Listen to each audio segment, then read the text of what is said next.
रामायण से जुड़े 13 रहस्य जिनसे दुनिया अभी भी अनजान है। रामायण का हिंदू धर्म में एक विशिष्ट स्थान है। मनुष्य जाति के जीवन और उनके कर्मों का विशेष प्रकार से रामायण में वितरण दिया गया है। इसमें भगवान राम और देवी सीता के जन्म और जीवन यात्रा का वर्णन है। हम में से अधिकांश लोगों को रामायण की कहानी पता है, लेकिन इस महाकाव्य से जुड़े कुछ ऐसे भी रहस्य हैं जिनके बारे में लोगों को जानकारी नहीं है। आज हम आपके सामने रामायण से जुड़े ऐसे 13 रहस्य को उजागर कर रहे हैं। ऐसा माना जाता है कि मूल रामायण की रचना ऋषि वाल्मीकि द्वारा की गई थी, लेकिन कई अन्य संतों और वेद पंडितों जैसे तुलसीदास, संत एकनाथ इत्यादि ने भी इसके अन्य संस्करणों की रचना की है।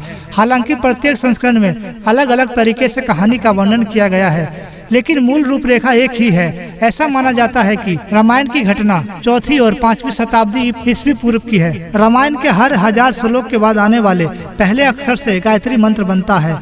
गायत्री मंत्र में 24 अक्षर होते हैं और वाल्मीकि रामायण में 24,000 श्लोक हैं। रामायण के हर 1000 श्लोक के बाद आने वाले पहले अक्षर से गायत्री मंत्र बनता है। यह मंत्र इस पवित्र महाकाव्य का सार है। गायत्री मंत्र को सर्वप्रथम ऋषिक वेद में उल्लिखित किया गया है। राम और उनके भाइयों के अलावा दशरथ एक पुत्री के भी पिता थे। श्री राम के माता पिता एवं भाइयों के बारे में तो सभी जानते होंगे, लेकिन बहुत कम लोगों को यह मालूम है कि राम की बहन भी थी जिनका नाम शांता था। वे आयु में चारों भाइयों से काफी बड़ी थी। उनकी माता कौशल्या थी। ऐसी मान्यता है कि एक बार रंग देश के राजा रोमपद और उनकी रानी वर्षिणी अयोध्या आए। उनको कोई संतान नहीं थी। बातचीत के दौरान राजा दशरथ को यह जब बात मालूम हुई तो उन्होंने कहा, मैं अपनी बेटी शांता आपको संतान के रूप में दूंगा। यह सुनकर रोमपद और वर्षिणी बहुत खुश हुए। उन्होंने बहुत स्नेह से उसका पालन पोषण किया और माता पिता के सभी कर्तव्य निभाए। एक दिन राजा रोमपद अपनी पुत्री से बातें कर रहे थे। उसी समय द्वार पर एक ब्राह्मण आए।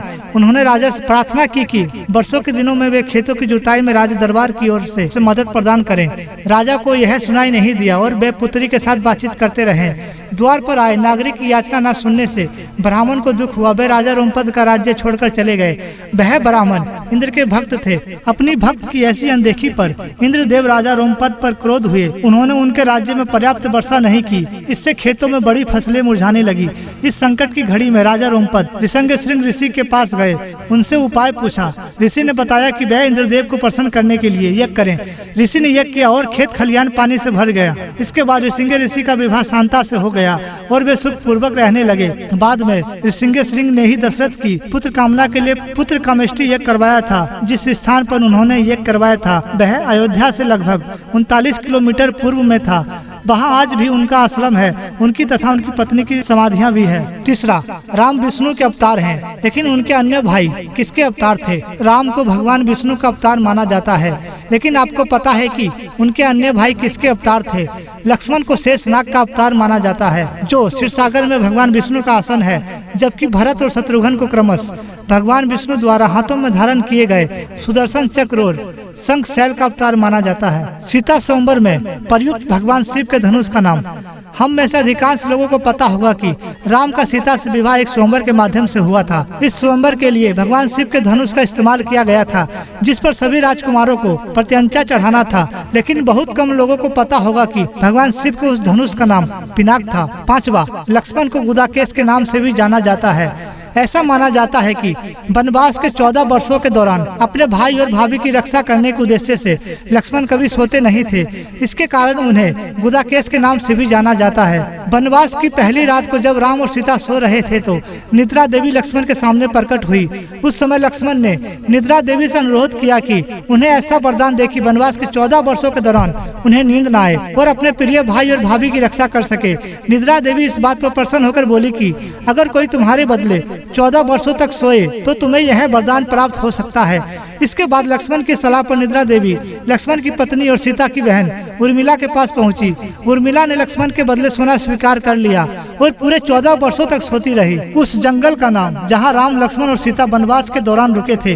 रामायण महाकाव्य की कहानी के बारे में हम सभी जानते हैं कि राम और सीता लक्ष्मण के साथ 14 वर्षों के लिए वनवास गए थे। राक्षसों के राजा रावण को हराकर वापस अपने राज्य लौटे थे। हम में से अधिकांश लोगों को पता है कि राम, लक्ष्मण और सीता ने कई साल वन में बिताए थे, लेकिन कुछ ही लोगों को उस वन के नाम की जानकारी होगी। उस वन का नाम दंडकारण्य था, जिसमें राम, सीता और लक्ष्मण ने अपना वनवास बिताया था। यह वन लगभग 35,600 वर्ग मील में फैला हुआ था, जिसमें वर्तमान छत्तीसगढ़, उड़ीसा, महाराष्ट्र और आंध्र प्रदेश के कुछ हिस्से शामिल थे। उस समय यह वन सबसे भयंकर राक्षसों का घर माना जाता था, इसलिए इसका नाम दंडकारण्य था, जहाँ दंड का अर्थ सजा देना और अरण्य का अर्थ वन है। लक्ष्मण रेखा प्रकरण का वर्णन वाल्मीकि रामायण में नहीं है। पूरे रामायण की कहानी में सबसे पेचीदा प्रकरण लक्ष्मण रेखा प्रकरण है, जिसमें लक्ष्मण वन में अपनी झोपड़ी के चारों ओर एक रेखा खींचते हैं। जब सीता के अनुरोध पर राम हिरण को पकड़ने और मारने की कोशिश करते हैं तो वह हिरण राक्षस मारीच का रूप ले लेता है। मरने के समय में मारीच राम की आवाज में लक्ष्मण और सीता के लिए रोता है।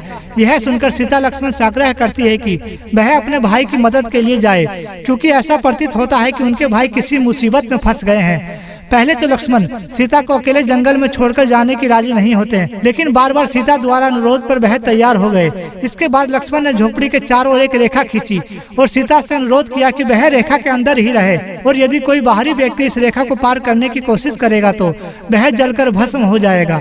इस प्रकरण के संबंध में अज्ञात तथ्य यह है कि इस कहानी का वर्णन न तो वाल्मीकि रामायण में है और न ही रामचरितमानस में है, लेकिन रामचरितमानस के लंका कांड में इस बात का उल्लेख रावण की पत्नी मंदोदरी द्वारा किया गया है। 8वां, रावण एक उत्कृष्ट वीणा वादक था। रावण सभी राक्षसों का राजा था। बचपन में वह सभी लोगों से डरता था, क्योंकि उसके 10 सिर थे। भगवान शिव के प्रति उसकी दृढ़ आस्था थी।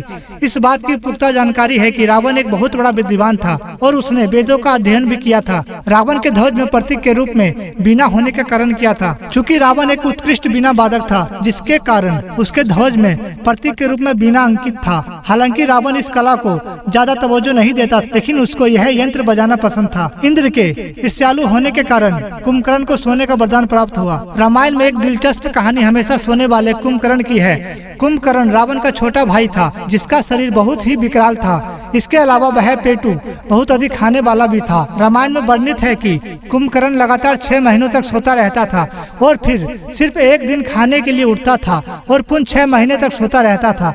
लेकिन क्या आपको पता है कि कुंभकर्ण को सोने की आदत कैसे लगी थी? एक बार एक यज्ञ की समाप्ति पर प्रजापति ब्रह्मा कुंभकर्ण के सामने प्रकट हुए और उन्होंने कुंभकर्ण से वरदान मांगने को कहा। इंद्र को इस बात से डर लग गया कि वही कुंभकर्ण वरदान में इंद्रासन न मांग ले। अंत उन्होंने देवी सरस्वती से अनुरोध किया कि वह कुंभकर्ण की जिह्वा पर बैठ जाए, जिससे वह इंद्रासन के बदले निंद्रासन मांग ले। इस प्रकार इंद्र की ईर्ष्या की वजह से कुंभकर्ण को सोने का वरदान प्राप्त हुआ। नासा के अनुसार रामायण की कहानी और आदम का पुल एक दूसरे से जुड़े हुए हैं। रामायण की कहानी के अंतिम चरण में वर्णित है कि राम और लक्ष्मण ने वानर सेना की मदद से लंका पर विजय प्राप्त करने के लिए एक पुल का निर्माण किया था। ऐसा माना जाता है कि यह कहानी लगभग 1,75,000 साल पहले की है। हाल ही में नासा ने पाक जल डमरू मध्य में श्रीलंका और भारत को जोड़ने वाले एक मानव निर्मित प्राचीन पुल की खोज की है और शोधकर्ताओं और पुरातत्वविदों के अनुसार इस पुल के निर्माण की अवधि रामायण महाकाव्य में वर्णित पुल के निर्माण काल से मिलती है। नासा के उपग्रहों द्वारा खोजे गए इस पुल को आदम का पुल भी कहा जाता है और इसकी लंबाई लगभग 30 किलोमीटर है। 11, रावण को पता था कि वह राम के हाथों मारा जाएगा। रामायण की पूरी कहानी पढ़ने के बाद हमें पता चलता है कि रावण एक क्रूर और सबसे विकराल राक्षस था, जिससे सभी लोग घृणा करते थे। जब रावण के भाइयों ने सीता के अपहरण की वजह से राम के हमले के बारे में सुना तो अपने भाई को आत्मसमर्पण करने की सलाह दी थी। यह सुनकर रावण ने आत्मसमर्पण करने से इनकार कर दिया और राम के हाथों मरकर मोक्ष पाने की इच्छा प्रकट की। उसने कहा कि अगर राम और लक्ष्मण दो सामान्य इंसान हैं तो सीता मेरे पास ही रहेगी, क्योंकि मैं आसानी से उन दोनों को परास्त कर दूंगा। यदि वे देवता हैं तो मैं उन दोनों के हाथे से मरकर मोक्ष प्राप्त करूंगा। आखिर क्यों राम ने लक्ष्मण को मृत्यु दंड दिया? रामायण में वर्णित है कि श्री राम ने ना चाहते हुए भी जान से प्यारे अपने छोटे भाई लक्ष्मण को मृत्यु दंड दिया था।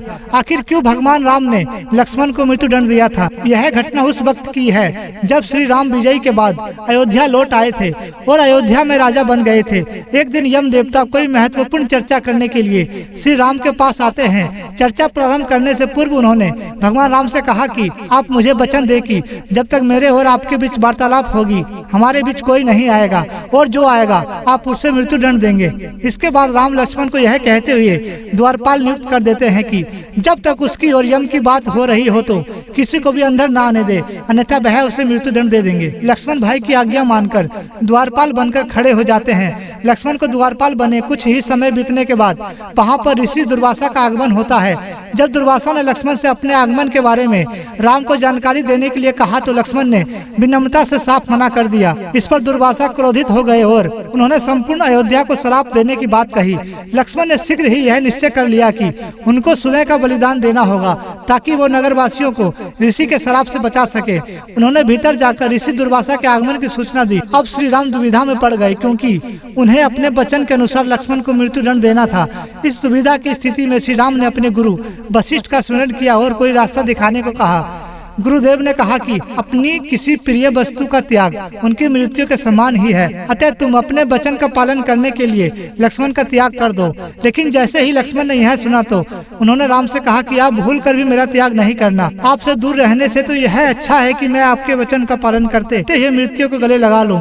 ऐसा कहकर लक्ष्मण ने जल समाधि ले ली। श्री राम ने सरयू नदी में डुबकी लगाकर पृथ्वी लोक परित्याग किया था। ऐसा माना जाता है कि जब सीता ने पृथ्वी के अंदर समाहित होकर परित्याग कर दिया तो उसके बाद राम ने सरयू नदी में जल समाधि लेकर पृथ्वी लोक का परित्याग किया था। तो दोस्तों, कैसी लगी आपको रामायण की यह जानकारी?